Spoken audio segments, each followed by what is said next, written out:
Hello again, everyone. Welcome to another episode of Game Pass Grab Bag, your weekly podcast reviewing games from the Game Pass collection. Bring you 3 new perceptions from varying skill range. I am the one who defies death, Andrew. With me, the one who keeps getting knocked down but keeps getting back up again, Keith. Hello.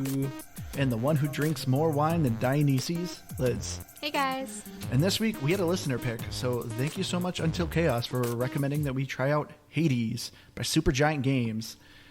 But before we get into the episode, there was something we've always been kind of talking about. We've always kind of tossed around the idea of possibly doing a Patreon.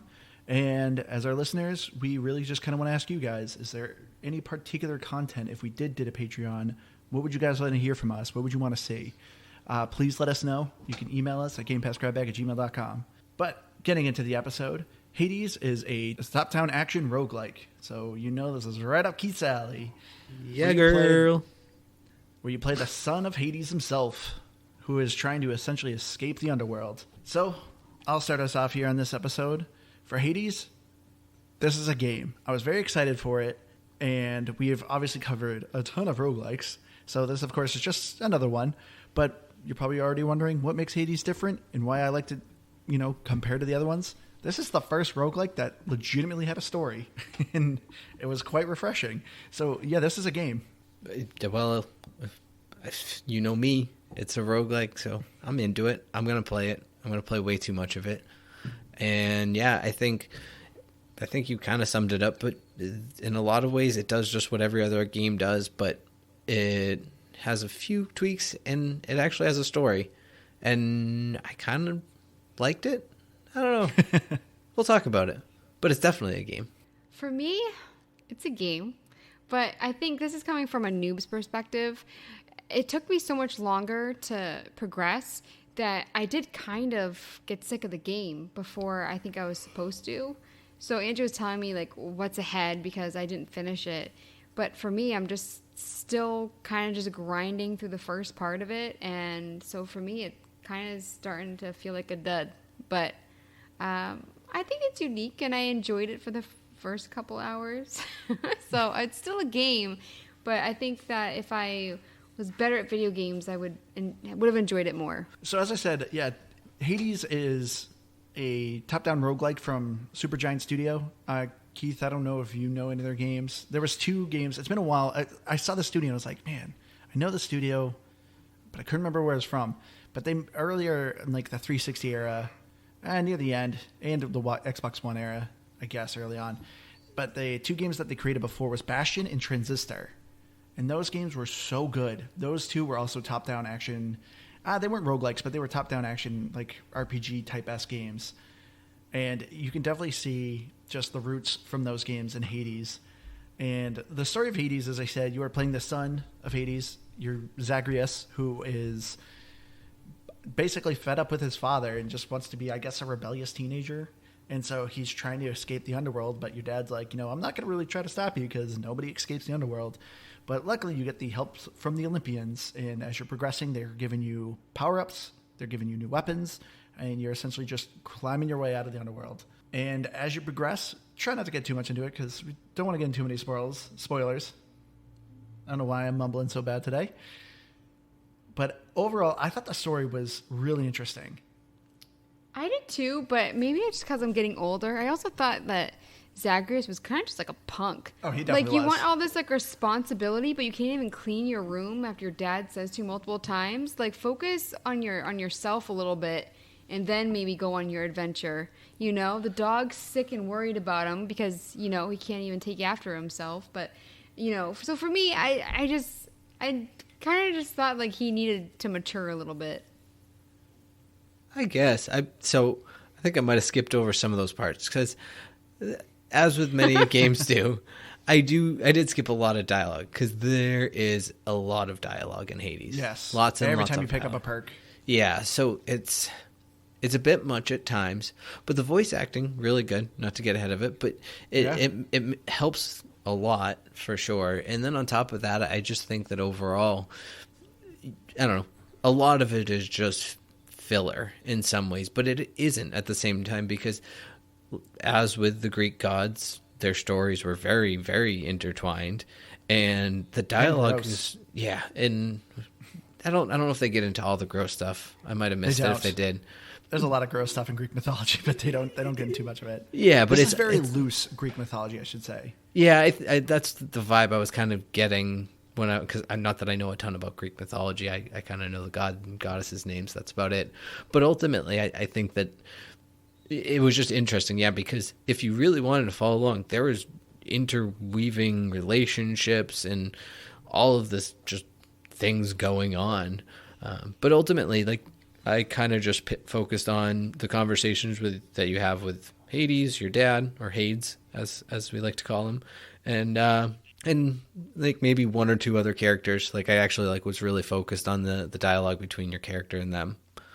But there were some interesting ones along the way as well. So I was gonna say, I think the most annoying dialogue was between you and your father. It's just, to sum it up, it's always, "Oh boy, you're so ungrateful." And then, "Shut up, Dad, I'm trying to get out of here." That's literally it, but just said over different ways. But it's just, I just got so annoyed with Hades constantly calling you boy. Boy. And it's just okay, this is getting kind of annoying. Yeah, well, that's true. There's definitely skippable moments within it. I think that with the characters, just the way their expressions were when they pop up, I think that they actually did give them quite a bit of personality, but I wish that you actually got more from it. Like, I felt like it was just kind of the dialogue didn't actually give you much when it comes to Zeus and all those others. And I did make the mistake of looking up some Greek mythology. I warned you. And when I read Greek mythology, I mean, I remembered a little bit from school, but I guess I blocked out all the terrible stuff. I was like, is there an option just to kill everybody? Because I would love to kill Zeus. I would love to kill a lot of these people. And then I was like, wait, do people still worship these Greek gods? And then I Googled that, and I'm like, Liz, of course some people still do. There's terrible people in the world. What are you talking about? People worshiping these rapists. So for me, I just once I read that and went back to the game, I just hated all the characters. Well, like I said, this game is very it's just based off Greek mythology. It's not actual Greek. But it's also going off anything. His mom. Oh wait, I don't know if I can do that. So there's things that you find out later on about who certain people are, and it's oh, he married his niece. And then you're just looking at it all differently. So for me, I can't get past it. Well, that's what I mean. I don't think this game is super heavy into what happened in Greek lore, because also too, Greek lore is also all over the place. Yeah, there's different canon. It's not all consistent. But yeah, some people are related, sometimes they're not. Sometimes they eat babies, sometimes they don't.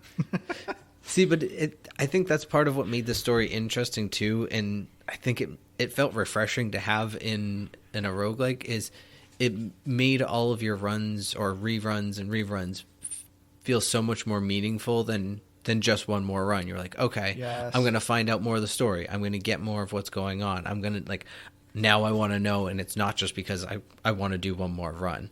So I think it just added such a nice, refreshing aspect to the game. And since I'm not quite finished with the story yet, it's a reason I definitely feel like I'm going to go back and pick the game up or continue picking this game up. Yeah, I thought it was really cool how they actually incorporated a story into what you're doing. Because to me, the story, it was actually a thing that kept striving me to keep going. Because even when you finally complete a run, the story really starts to open up again, and then you have this consistent reason to keep completing your runs. I don't know. I don't think that they give you enough. I mean, because I looked up the ending and what you find out and all that, but even with... I guess I am. But even with Zagreus and the Fury that I'm still fighting every single time, I'm so sick of her face because it just... Oh, my gosh. But... I was like, oh, wait, did they date? And then I looked it up because I think that they had mentioned it, but I wasn't really sure. And online it says that they did in the game. And so I was just like, they don't give you enough for me to because obviously something happened. They're very salty. I don't know. She's very salty. I also thought at one point your character dated Thanatos, but then I think how the lore is, I think Thanatos is your brother. So it's kind of. It's actually funny you say this. I actually was, because I was trying to find an answer to a question. So I was going through the Hades subreddit, and someone posted a meme. It was like a cartoon of from Parks and Rec. What's her name? Aubrey Plaza. I can't remember her character, but she's Meg. April. And then she's Meg, and then Thanatos and Zagreus are the two boyfriends from the show. She's like, this is my boyfriend, and this is his boyfriend. So I think that is lore, because people are making memes about it. I hope that. I'm just saying. Shouldn't we know? Like, if this game should have developed these relationships a bit more, I think. And same with like the uncles and stuff. Well, who is his favorite uncle? He's got a lot of evil uncles. I want to know which one is maybe the nicest, which one. I mean, I think they're all evil. I think is what it is. Yeah. But is this guy a good guy or a bad guy? I don't know. Like, the story doesn't tell me anything. I feel like it makes you change your perspective on people as the whole story progresses. And I think that's sort of like, there's a few people I think remain somewhat consistent, but they're sort of one-off characters. I feel like in every way, almost every main character goes from either likable to dislikable or the other way around. Except for Cerberus. Except for Cerberus. The dog, of course. Yeah, Cerberus is always likable. All Herons. Yeah, that's what I'm saying. Like, there's a few that, like, nothing really changes for him. But Sisyphus, I'm pretty sure he always seems to always be your buddy. Yeah. So I don't understand why Zagreus can't bring the dog or something, because if I found out that the dog destroyed part of the mansion because it was so distraught over me leaving, that would just break my heart. You know what I mean? Like, but he doesn't really seem to care. And also, I want to know, there's like this timid little ghost girl or whatever that has some strong feelings for Zagreus. And I wanted, did something happen with that? Are you talking Medusa? No, like the little at the home base. Dusa. Where the dad is. Yeah, Dusa. Oh, they said Medusa. Well, her name's Dusa, but yeah, she's like supposed to be like related to Medusa. Oh, so does anything happen with her? I don't know. I think she clearly has a crush on Zagreus. You beat the game. I mean, nothing happened. That's one thing I do find kind of interesting. This game is semi a dating sim because you're like giving gifts to these people and increasing your like likability with them. So it kind of has like this weird dating sim aspect to it, but you don't really have like a choice. It's not like I decided. Yeah, but you're giving stuff to get stuff, so it's not really. I don't. Is that how relationships really are, though? No, because I looked up some of them. I think when I was looking up how to get the companions, and I don't think all of them lead to a relationship with you. I think it just leads to having a good enough relationship that you find things out. Because like one of them is like setting two other characters up together, or like getting two characters back together. So I don't think all of them get with you per se. But I think a lot of them do. I don't know. Interesting. Yeah, fun fact. But so, yeah, as good as the story was, too, of course, the gameplay also was, for me, really kind of hooked me. It's a typical roguelike, rinse, repeat, going through dungeons, collecting things. For me, I just felt like this game did a really great job just constantly feeding you progression. Like, I always felt like I was getting stronger. I felt like I was getting enough material to upgrade something, to have my runs be better. There was a couple things I thought weren't really well balanced, particularly when you're getting the nectars. And the nectars you needed to increase the relationships with people. I felt like I was not finding nectars, and you need a bunch of nectars. So that's like my only complaint. But besides that, I really liked the progression. By the time I beat my first run, I felt like I got like such a good reward that I was just beating run after run after run after run. And I had like an 8-run win streak in a row. I feel like they needed more door options. Like I sometimes I felt like with a certain run, because sometimes you'll get the option between two doors and you can pick what your reward is going to be. And so for me, I felt like I was like getting less and less of those the more I played. So if you got farther, you do get a token and you can actually change the door. I put a lot of time into this, and the fact that I wasn't getting anything was stupid. But for me, I think the worst part about these runs is like I look back at Dead Cells and I loved getting a random weapon and being like, this is awesome. But with this game, so you're unlocking more and more weapons, and then so I would try a new one that I unlocked, and if it sucked, then you are stuck in a long run with a crappy weak weapon because you can't upgrade it at the beginning. And so for me, like I hated the bow, the later bow that you get, and it was so weak. And for me, like I wanted the Shield of Chaos, but you also want to try every weapon, and because you get different rewards with each weapon, right? Correct. So for me, I was like kind of forced to do this long run with a weapon that I didn't like, and it took me so much longer to kill the enemies. And so for me, I just like I miss the randomness of Dead Cells, and there really aren't that many weapons to choose from. There's so 6. yeah, which is not a lot. And so for me, it did feel so repetitive because you have these 6 weapons. You're running against the same enemies. Yeah, they come in different like waves or like patterns, and so like you're not going to get the same run every single time. But I mean, it is just a lot of the same. Go ahead, Keith. You're going to disagree, I know. No, I'm not going to fully disagree with you, because you're right. The weapons selection is not expansive by any means. You have 6 of them, but each weapon you begin to unlock different aspects of the weapon, and those aspects actually change how the weapon interacts or how it works. So you in essence have like 4 different versions of this weapon. So you have like 20 plus at that point, but then as you go through the game, it's like Dead Cells was about the weapons. That was its biggest item. In this, it's the boons that you're picking up. It's those interactions with the gods that are tweaking that, okay, you have this effect to your weapon or this effect to your dash. Like all of these different little things. And there was well over 100 of those different options. So on that, I think they did a fantastic job. And I found it a lot of fun because there was just so many that didn't directly impact your weapons, but were just actual boosts in different ways, that it made every run feel new. It made it feel different, and I don't know. I really enjoyed it. But these 4 upgrades, like when do you get to upgrade? When you unlock all the weapons. Because I was just unlocking the last one, but it's like it took me so long to get there, and the game doesn't really explain that much. Yeah. Too, but for me, like, so I did like when, so like I said, I really like the Shield of Chaos, and I got like this. It would shoot triple, and it would ricochet off of like X amount more enemies than usual, and it was a lot of fun. But I mean, for me, it's just like I don't know, like, because I think what I really want is more of the random elements. You know, because there's a predictability when you go in with the weapon and you have to play that weapon the entire run. And if you're doing well, it's a long run. So for me, it's like I kind of wish that I was picking up different weapons, or I could change. You can't change your weapons. You can change your element. So like, is that what they're called? The boons. Yeah, after you kill the Fury. Yeah, you pick up the Titan Blood, which lets you upgrade the weapons, and that unlocks other aspects. There's like the little chest. You have this, so you can pick the keepsake.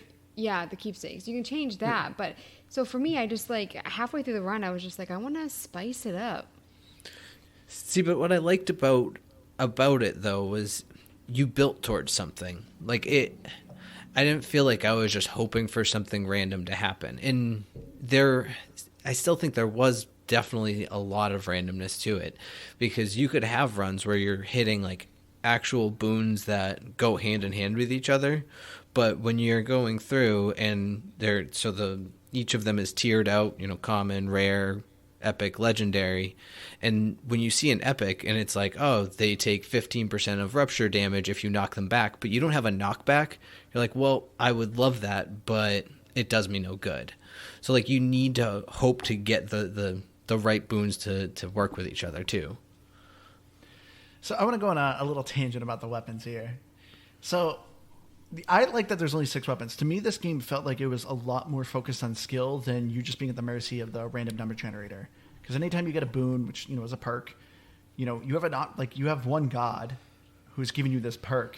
He gives you 3 options. But the thing with the weapons, or she, yeah. Sorry, Keith. But so there's 6 weapons, and I really like that it's simple, just 6 weapons. But for me, I just had an issue with the 6th weapon. So this game clearly takes place in like ancient Greece. So of course, you got weapons like the sword, the shield, the bow. So, the 6th weapon, once you're like starting to unlock them, you're like, oh, cool. Is this going to be like a crossbow or like a chariot, something cool? No, it's gun. It's just a gun. Like, like where did this come from? Like, I don't get how everything's like super Greek. And then it's like, yeah, it's a gun. Oh, also it has a grenade launcher. And it's like, what? I don't have anything against the weapon. I think it's a fine, like, fun weapon. It just, like, it was just so out of place for me that it just, it always made me laugh. Maybe Zagreus can time travel. Is he the time traveling god?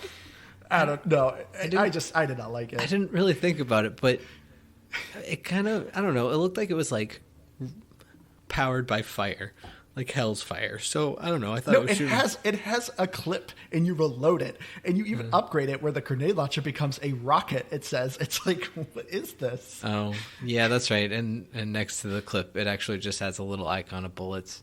Yeah, you're right. I have nothing to say for it. It was a pretty fun gun, or a pretty fun weapon, though. I actually liked it. I just thought it was so weird, because like seeing the outline of it, I'm like, oh, this looks cool. I'm curious what this is, because like I feel like they could have done so many other kind of Greek era weapons, like a giant club. Well, they have a bident. I guess you don't need a trident, but still, like, I mean, I know a crossbow is more medieval, but still, like, they had like an arbalist. You could probably do a crossbow.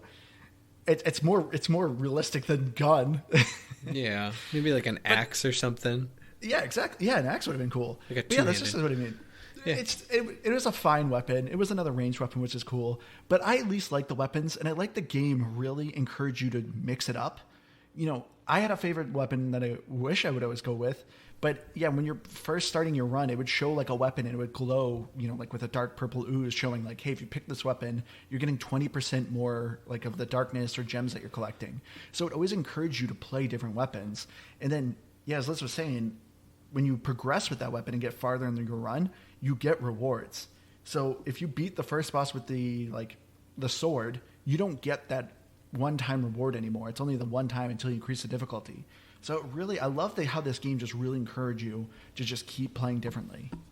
So you could continue playing with just one weapon and just increase the difficulty all along the way, because that was another thing that I liked about the gameplay was I don't feel like Dead Cells is the comparable roguelike to this, but we already talked about it, and I'm thinking about it.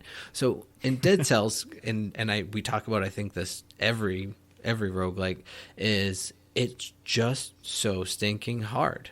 Like after you get through the first clean run, even doing a second one is so hard. And Hades doesn't do that. But what it does, and I think is just a really cool feature, is they have what they call a heat system. And it's the system where you have, I don't know, like 15 different options, I think, off the top of my head. That it, like, just trying to remember what the screen looks like, and you can increase different levels of these things to increase the heat level. So you can even choose like how you want your end game to play, and how you want the difficulty to increase. Like I used one, for example, because I needed to get to heat level 2. I threw on a timer that started with me with 9 minutes, and I had to beat every run without running out of time. It ended up being super easy, but it didn't increase the difficulty of my run any other way. So, I don't know. It's a nice little feature. Yeah, I really enjoyed the heat system in this game. Like you said, Keith, like it's nice that you get to pick what you want to be more difficult. If you're someone who's like, yeah, I'm okay with the enemies just having a little more health, or I'm okay with increasing the amount of enemies I'm fighting, like you get these options. Or are you someone who's really great at dodging, so you're okay with having the enemies hit harder? Or you can actually increase like what the bosses that you're fighting, like they'll have extra moves and it'll actually change up their gameplay. Like it was really cool. I thought the heat system was really awesome in this game. Yeah, it's funny because the one you just mentioned, that the extreme measures, it's an achievement to do it, and I had read a couple of things online that made it sound like it was difficult, and I did it on my first try. You just put it up to level 3, and then the first 3 bosses all are altered and perform different attacks through like the first half for 3/4 of the fight or whatever. I will say, I will admit it, I will put it out there into the universe, and I will do it without shame. I did use the assist mode in Hades. I liked it because I was talking about this with Andrew. I don't know what it is. I'm definitely not good at these style of games. I don't dodge well, I think, so I'm not good, but they're not so hard that I get mad playing them, so I enjoy it, and I enjoy the progression. So I don't even feel like I'm doing bad, because I'm just like, oh, whatever, I died, there's no harm in it, I'll come back and run this back again. But yeah, the the God mode is great. It starts you on 20% damage reduction, and then every time you die, it just adds 2% more, all the way up to 80. Or I believe it's 80. I can confirm it's definitely up to 74%. So, Oh my gosh. so that probably helped my extreme measures run. But nonetheless, like you still have to do all the damage, and I think that's why I like it as an assist mode, because it makes it easier to survive when you're getting hit a lot. But at the same token, you still have to boost everything up, and you have to do damage. I wish I knew about it earlier. You had it on. No, I did, but I had played a bunch before you told me about it. Because I think when I was complaining to you about like not really progressing that much, that you told me about it. And what Keith, you were saying about like dodging, I was really impressed with how quickly I caught on to the dodge element in this. Not caught on, but I felt like I was doing it so much, more than I've ever done in any video game. And for me, like, I just saw like my play style get so much better as I was playing. And I also wanted to mention, like, I still believe what I said earlier about like not a lot of variety, but I was thinking about like all the things that you kind of run into when you're playing. And so like I remember Andrew was watching me and they made me pick between two gods, and the other one was so furious that they like joined in the combat against me. Yeah. And I was like, what? That is so cheap. And then you have chess that you can make it more challenging by fighting more enemies in order to get like extra loot. And then one thing that I did not really like, I feel like it was just bad luck. The first couple times I went to, I guess he's a merchant, you give like 21 health for, you know, chaos, chaos chambers. I always like just had crap in there. And then I accidentally bought the thing that makes it so that he appears all the time. I'm just like, I'm good. Like, I just didn't really like the stuff that he was offering, but I did love the shops. Especially when you do really bad. Yeah, because if you're doing really bad and it's like, oh, you can buy this and get some of your health back. I thought it was really helpful. So, for me, I guess like there is a little bit more variety, but I don't know. So what you're saying is you're wrong. You're just not going to admit it. Exactly. I don't know why I felt so burnt out so quick with this. I feel like more so than but most of the roguelikes that we've played. Because I love roguelikes up until a certain point, and then I'm like good for a couple months. With that particular game, I mean. Except for Tomacrops. You still go back to that. Tomacrops is great. Yeah, I haven't gotten fully sick of that one yet. So I do agree with you, Liz. I do think this game does get a bit repetitive, and you do get a good amount of the sameness to it. I think for me, it was just like the story and like the fact that I kept unlocking and progressing is what kept me going. But like a perfect example, what got kind of annoying, there's only 4 maps. And so you're just seeing the same areas over and over again, and they don't really change. That's what I felt. And same with you're fighting the same enemies. Like, it's different, but each biome has its own enemies. So you know exactly where you're getting in for. You know exactly the best way to fight these people. Like, there are some that like there's brute strength, but they're super slow unless they, have like the yellow. Yeah. Or there's the ones that like dodge sharply at you. You know all these things. And the environments for me don't change enough that I'm excited about. Like, the fire one, yeah, you have these like fire lava pits that can hurt you. But even like the look of the biomes, the general feel of the biomes, those were also samey to me. So for me, like doing the same 4 over and over again with the same enemies, it's just like, that's what kind of did it for me. See, I kind of agree and kind of disagree. So where I kind of agree is that, yes, everything kind of feels a little bit the same. But where I'll disagree is I think that's really only in particular with the first 2 areas, Tartarus and Asphodel. I feel like they have a lot of deep red to them because it's just sort of hellish in the first, dungeony hellish. And then you go into like hell where there's like lava and pits and all that, and then you go to Elysium and it's like blue and green and it's pretty. Lush. It gets very samey when you've done. Same, though. No, like not it's the really. same layout. Yes and no. I think it's that's your saying of this podcast. Yes and no. No, you're right about this, but you're wrong about that. Yeah, so like I'm not fully agreeing or disagreeing with you on that because in each biome. And this is where I agree with Andrew. Each biome has like the same sets of levels. Like you see the same level or room layout constantly throughout it, and you kind of know how the fight's going to go depending on which enemies you get. But I think biome to biome, all of that looks very different. All of the things that are littered about the rooms and all of that changes pretty nicely. And I think it looks very nice as a whole. It has, I don't know, would you say it's a bit cel shaded? No. But there's something cartoony about it, and some of it's like shadowing, I feel like, but it's very nice and crisp. And so I just, they're nothing beautiful, but they're very clean, and I like that. See, I thought the biomes changed up a bit, that they were each unique. So like Tartarus is the only one that actually has like floor spikes, and has like these turrets that shoot out at you. Asphodel is the only place that has like lava spewing everywhere and lava floor, and then Elysium's the only one with like statues that either will attack you with spears or shoot arrows at you. So like they did feel different with like their traps, but yeah, like as Liz said, the enemies you're fighting, so it would just get like a little repetitive in that aspect. And then also too with the repeating dialogue, like so some of this stuff just kind of was like, all right.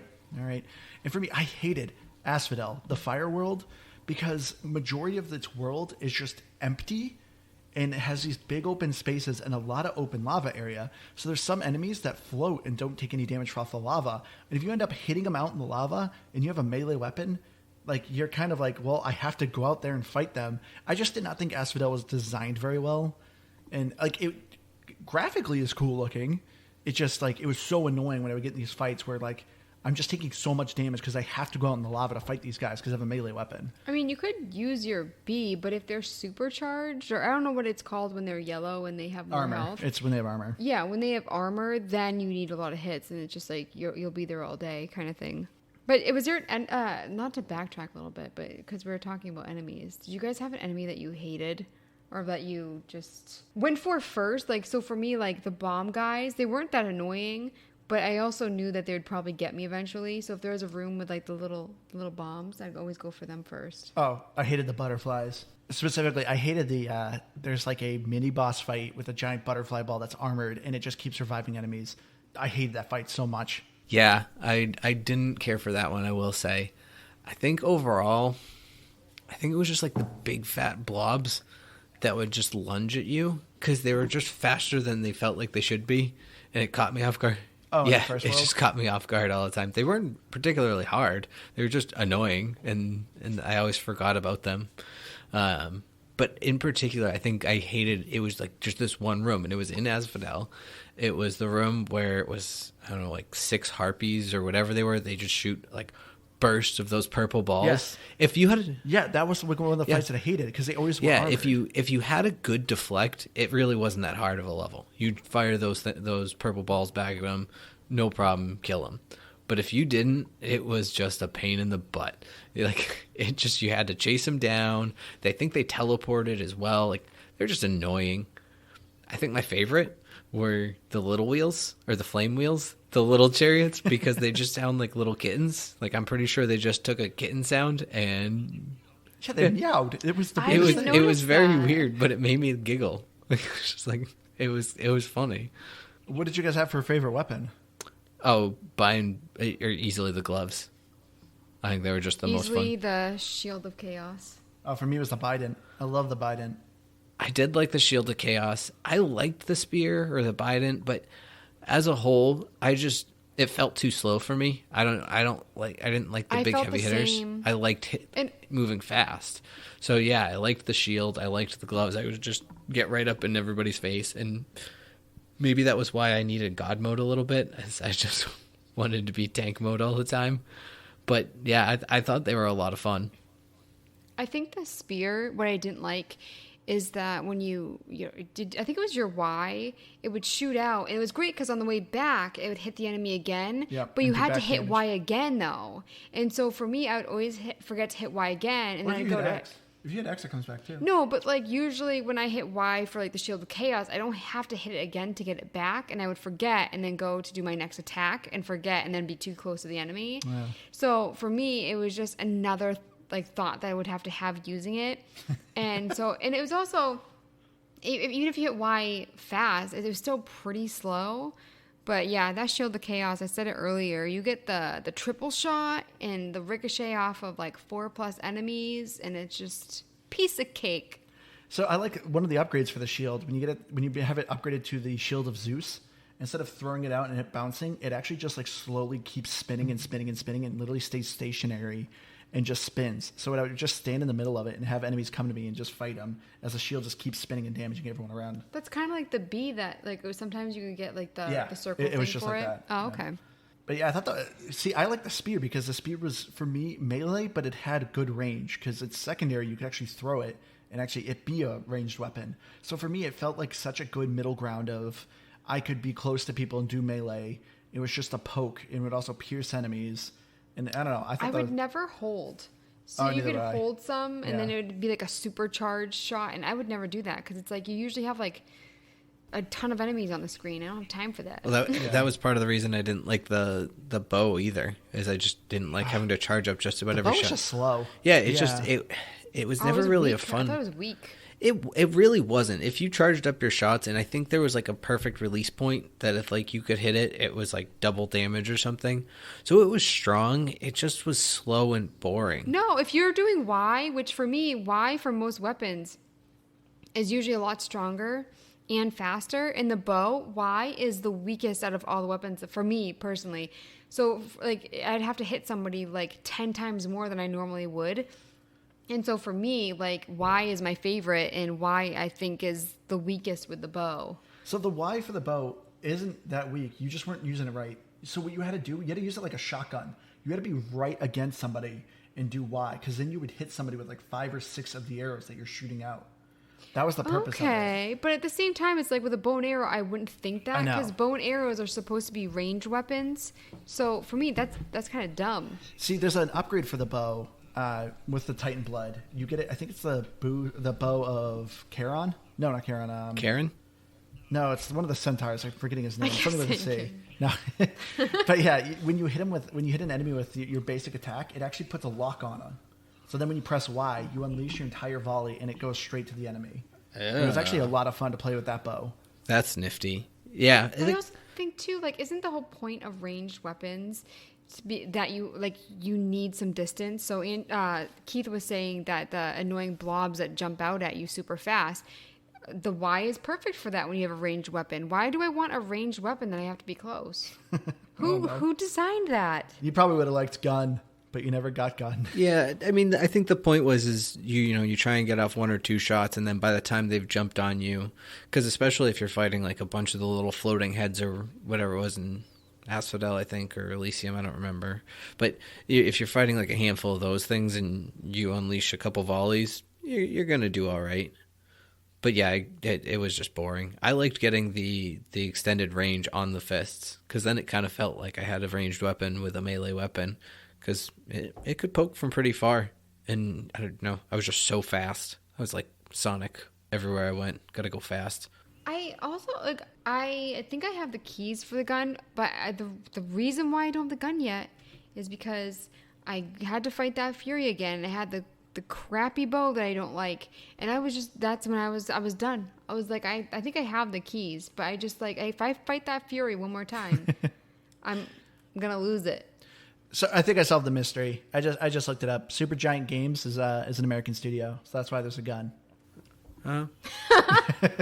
Checks out. They had a Americanized Greek mythology here. Like, we need, guys, what can we do to put our stamp on this game? I've got a gun. Are they from the South? No, it's San Francisco. Oh, that doesn't make sense then. Hey. California, like, people from California don't like guns. Say, don't be the guy who brings a knife to a gunfight. And Zagreus keeps doing that over and over again. I want to know more about these people.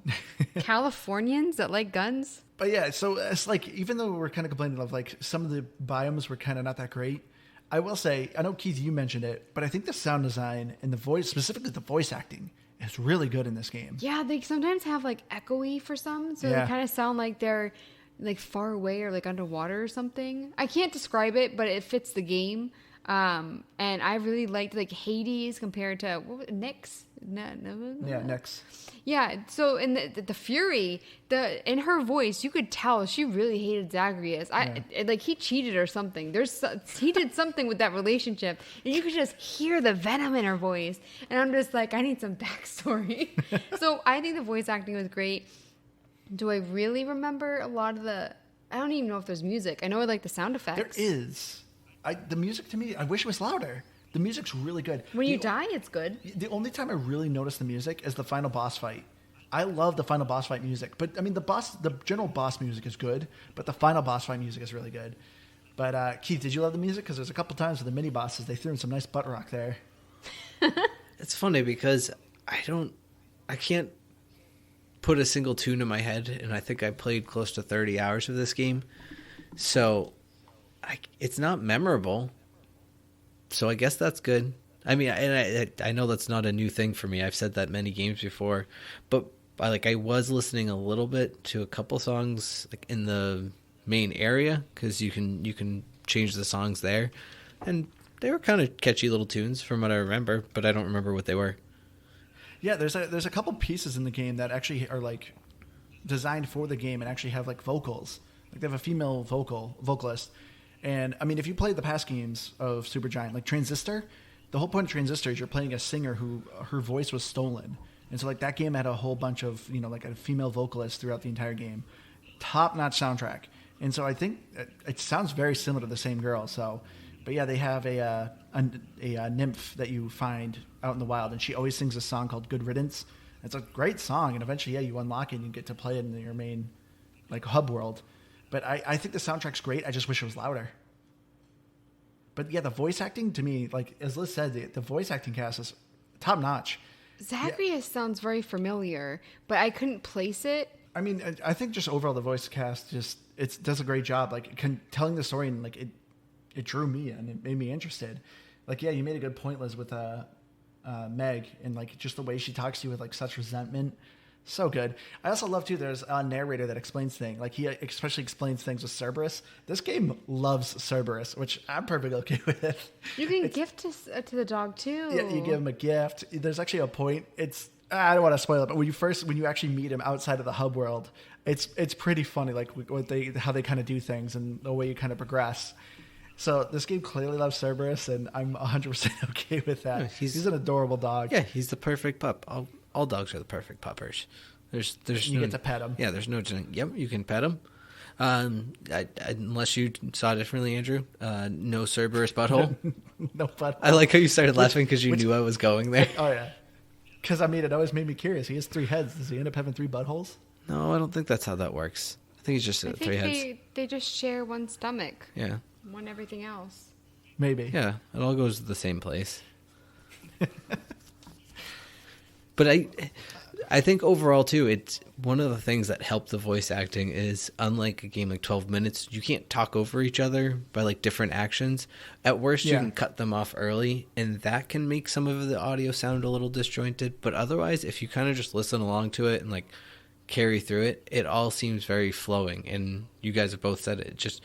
They sound like they're doing just such a better job of having a conversation. It doesn't sound disjointed and awkward. So, I don't know. My favorite conversations were when you had with Charon, because he is, the fairy of souls, and he's like a zombie essentially. But you go on this full conversation of like, "Hey, Charon, you're doing such a great job. How's everything going today?" And his response is always the same every time. I'm just, it's just, it's just made me laugh because like he would be like, "Oh," and there's like a heart next to his head because he likes you. But I loved Charon's conversations. They're just so goofy. He was just a friendly guy. I like Sisyphus. He just seemed so genuine. He seemed like and jolly. Yeah, he just seemed like a nice fella. I'd have a beer with him if he's allowed to have a beer while he's not, rolling boulders up hills for the rest of his life, his eternal life. Poor guy. What did he do to deserve that? I don't know. Greek mythology's weird.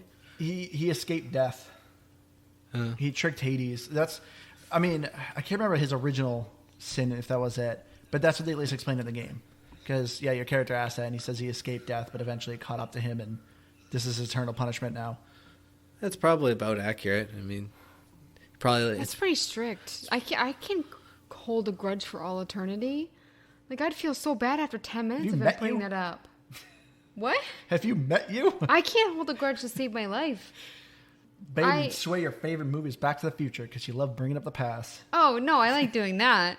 I love those DeLoreans. But I don't know. I would feel bad after 10 minutes. Hades, I mean, I said earlier that, Zagreus was a little bit of a punk, but, I mean, that must have been a strict dad. Also, I keep saying Karen in my head whenever I see that name. It's Charon. I thought it was like Kieran. When you say Charon, it sounds like you're trying to say a fancy Karen. Like people who go to a Target say, "Oh, let's go to Target." It's like, no. You don't say go to Target? No. Oh. I think I said it, and Turgid. Andrew was like, please don't. I used to call it Turgid. Turgid. We call it the Red Store in our house. It's going to the Red Store. And Walmart's the Blue Store. It is actually. Also Lowe's. Oh, okay. Lowe's is also the Blue Store. It's a whole thing. So Walmart's Home Depot's the Orange Store? I mean, I guess. Yeah. I've never been asked about the Orange Store, but I probably. Okay. Might be the Blue Store's cousin. I don't know. So obviously, since this game is a roguelike, would not recommend this for achievement hunters. The achievements overall aren't bad. It is just a lot of work. You are going to get achievements here and there from beating a certain world and then collecting a certain thing. But it's always just the gamer score is always like 5-15 points. You got 100 once you completed the story.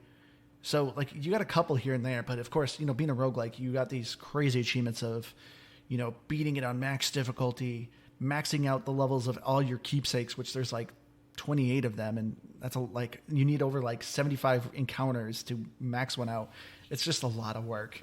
So I wouldn't recommend it for achievement hunters. It's not the worst. Like you'll still get some, but it's definitely not worth your time. Sounds like the worst.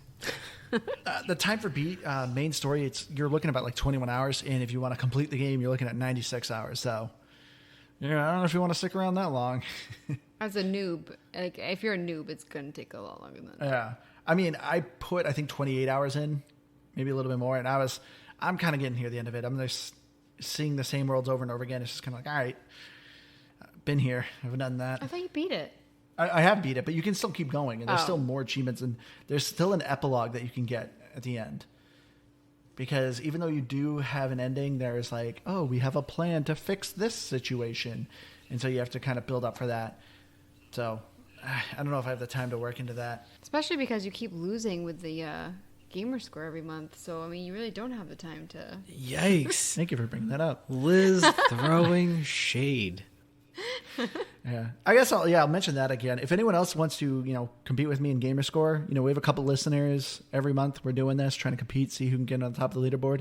Please make sure you send me a message, or you can join our Facebook club or our Xbox club at GBGB Pals, and just mention. I'll add you as a friend so we can kind of keep track. And at the end of the month, I'll be posting the winners.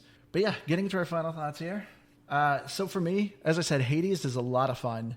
I did enjoy the story. I think the combat is really solid. I enjoyed how there's just not a lot of weapons, but this game to me felt so much more based on skill and not like, oh, I needed this boon, and if I get this boon, I need to have this one. You don't need these perks combined in order to have a great run. To me, at the end of the day, it just felt like I did a good job at dodging. I was able to get my hits. I was able to backstab well.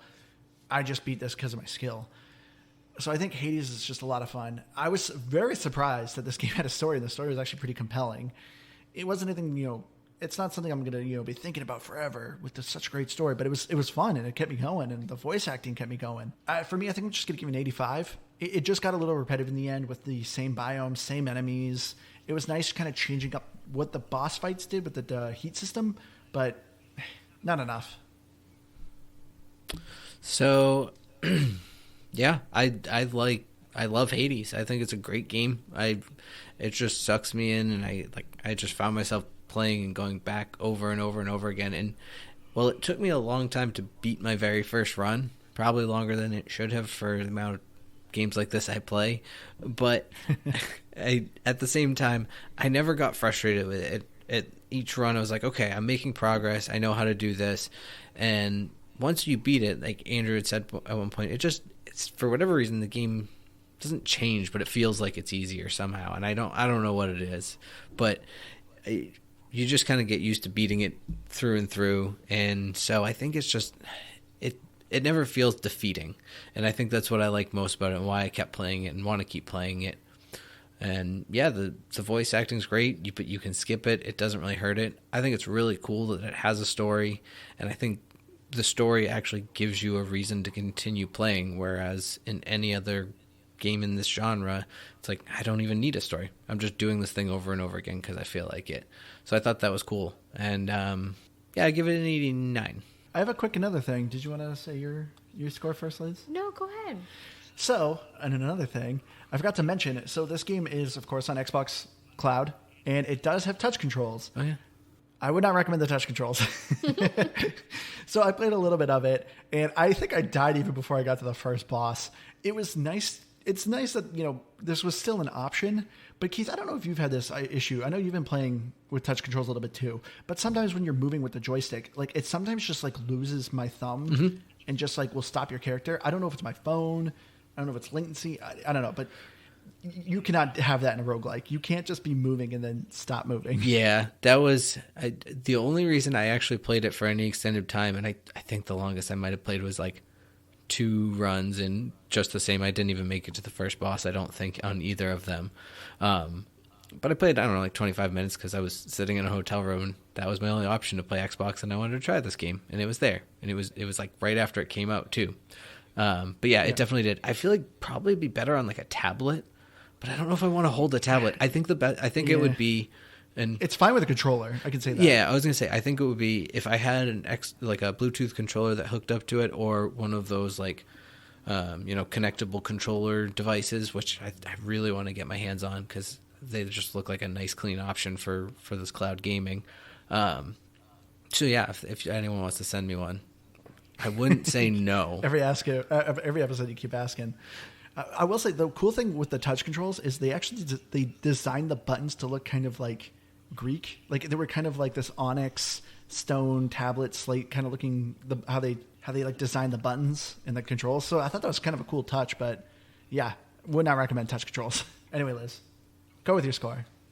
Okay. So this game is kind of, I said that really weird. I originally wanted to give it a 70 with like how I'm feeling about the game now, but I don't think that's really fair because this is that like the burnt out moment for me. So, and then I was like 78, but I'm like, is that too much? I think I'm gonna give it 75. Always way too much. I think as we're talking though, I'm like, I'm thinking about things that I'm like, they did good at this, and then I'm like, that's frustrating. For me, I think I'm gonna give it 75. I want more story. I want more variety. And for me, I did genuinely like this game, but it just, I don't think I'm going to keep playing it. So, what I like, what I don't like. Looking at Metacritic, guys, get pumped. So, is he back? He is. Yes. Series X, 93 and 8.6. Xbox One, TBD, and 6.9. And so before we get into our fourth and silent co-host, there was one... Stretching out for this one. I think it's because excited. of our fourth co-host, because he gave it a 0, and there really weren't that many reviews. I mean, the critics alone, it was a TBD. I think there was one that was 95. Sheesh. Someone who gave it a 7, not the co-host, but someone who gave it a 7 said, I'm not a big fan of roguelike/lights, but I did genuinely find enjoyment in Hades. Although not a huge selection, the weapons feel varied. Combat as a whole is fast and fluid. I appreciate the sense of progression, the story and characters, as much as I'm a little bored of European mythology at this point, are well written and mildly interesting. What is really important for these types of games is level variety and enemy variety. In Hades, the enemies were not varied enough for me, even though which ones appeared seemed procedurally generated. I always struggle with that word, procedurally. Combined with the levels feeling exactly the same, apart from which power-ups appeared, it gets repetitive really fast. Everything is really polished. And that's something that I saw a lot of people saying, how like everything looked clean, polished. The art style is simple and clean, arguably a little bland. The gameplay is fun. The story is fine. Play it if you like these sorts of games. And fourth and silent co-host, he gave a 0. Of course. Did he, how many times did he say turd? A bunch. And Nice. his There we go. first sentence, a new indie turd. Very hot. He just came out. And then later he said to flush it out. A lot of potty humor with him. He loves the potty humor. But one thing though I'm curious about is I don't know if he played too much of the game because he was saying that Hades wants out, That Hades what? but Zagreus wants out. So I'm Yeah. like, did he actually play a lot of the game? Did he mix up the names? Probably He just didn't care said- enough. One thing he says with a lot of games are like there's approximately 64 colors, and he didn't like that with the isometric views that we are seeing from above. You can't move or turn. He said the word jerk. That's another one of his new favorite words is jerk. So overall, he did not like this game. I don't think he likes roguelikes. I don't think he likes video games. Wait, he says there's 64 colors? Yeah, he kept saying approximately 64 colors. Approximately. How do you guess that? Like, I would never look at this game and be like, yeah, there's probably like 64 colors. I counted Maybe 57. 67. Yeah, it's like... There are some games like something Song that actually did have more vibrant colors. That wasn't. These were a lot of shades of colors. Wander Song? Like when. Yeah. I feel like that. Like I'm not saying it didn't have a lot of colors, but they were more like. Vibrant? I mean, that was like What more can I say? pastel. Yeah, but they were different, like one color after Yeah. another. So there really weren't that many colors on the screen. But this game, like the naturey biome, whatever it is, there's so many It's shades. still so dumb, like of a weird thing to complain about. Like if it was like the same color palette, but this game didn't have a same color palette. It was colors all over the place. Yeah. Whatever. He didn't even know who the main character was. I know. so- He's entitled to his own opinion, but he just boggles my I mind every just time you talk about him. I just think it's so weird, like a 0. I know. I just Like like, nothing in this game is redeemable. just give it up, man. I don't get it. It's weird. Hey, it gives us something entertaining to talk about. I feel like he's here with us. That Maybe in one of these reviews, he might give us a shout out. That'd be great. I'm hoping. But anyway, I think that's going to do it for us. If you have any game suggestion, please email us at gamepassgrabbag@gmail.com. I'm slurring my words again. We're also on Facebook, Game Pass Grab Bag, where I will also post the pictures of the score of the past games that we've done. So if you ever forget, you just want a quick look, check us out there. We also do have an Xbox Club that, every once in a while, we keep trying to, we always ignore it. But we're going to try to pick it up more. But we do have an Xbox Club at GBGB Pals. Keith fell One of our asleep. listeners actually did post a time challenge for the game Splitgate. So yeah, check it out. If you think you can beat his time, he did Stadium in under like 54 seconds, which is really impressive. Because I still keep trying it. I can't get past like under a minute. I suck at it. But yeah, I've been your hardcore gamer, Sanji. You can find me Xbox Live at Firebird 01952. Keith, wake up! It's your turn. Yeah, I don't know. I don't even have anything boring to try to be fun. Bye. I'm Keith. What? I don't have anything boring trying to be fun. Was that English? No, I usually try to have something just really, really nonsensical to say, but I don't even have anything. I'm out of words. I'm tired, man. And I'm Liz the Noob. Gamer tag come on Dean. I'm on Twitter at Liz Noob. Noob is EW. I still have words. See? Woo! Liz, Woo! you did it. I'm proud of you. I'm ramping up. Oh wait, it's over. You're now getting into this podcast. You're like, all right, guys. Let's do this. Hi, everyone. Thank you all so much for joining us. We love you all. We'll see you again next week. Bye. Bye guys.